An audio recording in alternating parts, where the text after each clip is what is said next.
సాధించడమే మీ లక్ష్యమా? ఎంబీబీఎస్ సీట్ల గైడెన్స్ కోసం తప్పక విచ్చేయండి మెగా ఎడ్యుకేషన్ మేళా. భారత్ మాతా की వందే వందే. ప్రధాని నరేంద్ర మోదీ మరో అరుదైన ఘనతను సాధించారు. ఇప్పటికే వరుసగా ప్రధానమంత్రిగా బాధ్యతలు చేపట్టి భారతదేశ తొలి ప్రధానమంత్రి జవహర్లాల్ నెహ్రూ తర్వాత ఎక్కువ సార్లు ప్రధానమంత్రిగా బాధ్యతలు చేపట్టిన వ్యక్తిగా నిలిచారు. ఈ క్రమంలోనే ఈ స్వాతంత్ర దినోత్సవం సందర్భంగా నరేంద్ర మోదీ మరో రికార్డును అందుకున్నారు.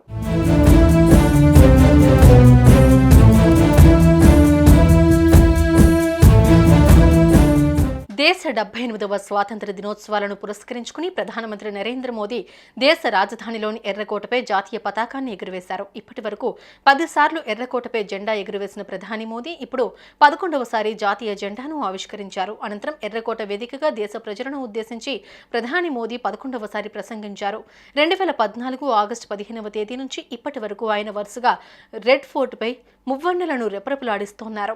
అయితే దేశ తొలి ప్రధాని పండిట్ జవహర్లాల్ నెహ్రూ తర్వాత అంతటి ఘనత సాధించిన 3వ ప్రధానమంత్రిగా నరేంద్ర మోదీ రికార్డు నెలకొల్పారు. మాజీ ప్రధాని ఇందిరాగాంధీ కూడా వరుసగా 11 సార్లు ప్రధానిగా జెండా ఎగురవేసి ప్రసంగించగా మొత్తంగా ఆమె 16 సార్లు ప్రధానిగా జెండా ఎగురవేశారు. దీంతో ఇందిరాగాంధీ పేరిట ఉన్న రికార్డును ప్రస్తుత ప్రధాని మోదీ సమం చేశారు.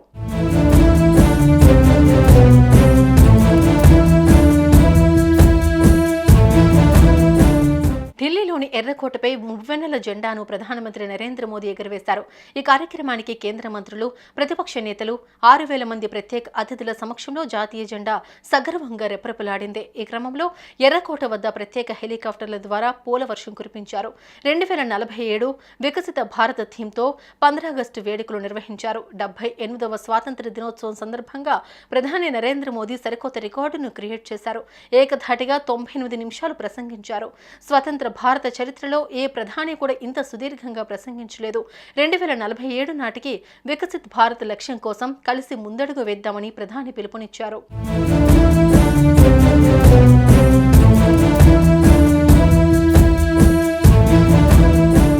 अगर संकल्प लेकर के चल पड़ते हैं, एक दिशा निर्धारित करके चल पड़ते हैं, कदम से कदम मिलाकर, कंधे से कंधा मिलाकर अगर चल पड़ते हैं तो चुनौतियां कितनी भी क्यों न हो, अभाव की मात्रा कितनी ही तीव्र क्यों न हो, संसाधनों के लिए जूझने की नौबत हो तो भी